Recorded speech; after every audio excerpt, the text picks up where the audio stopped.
feels to me as I listen to you and as I read your book, like we're looking at Mansur Olson's two books, Logic of Collective Action and Rise and Decline of Nations, on steroids.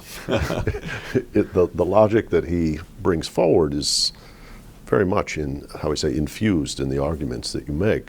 But the role of money in politics and concentrated capital-intensive media in its role in campaigns now, it leaves one wondering whether the United States can form collective or national preferences. I'm asking you, I guess as a final question, two things. What do you predict will happen, and what reforms could make the difference to put us on a more healthy trajectory?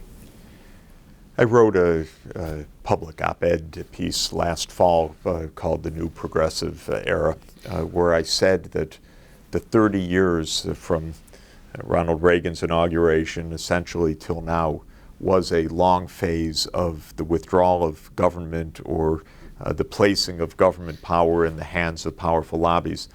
But that in American history, when this has happened, and it's happened at least twice before, it was followed by a renewal of collective action through the instruments of politics, a democratization, and a reform.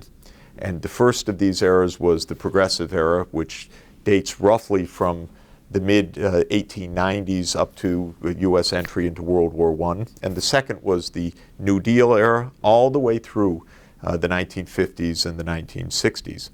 And in both cases, there had been a kind of Gilded Age. In fact, the first Gilded Age, the robber baron age, has a lot of features: the political corruption, the scandals, the boom-bust cycles that characterize our society today. And I hope that President Obama still will see that his real leadership call, his responsibility to the recovery of America is to take on this incrustation of lobbying and money in Washington, but he hasn't done it.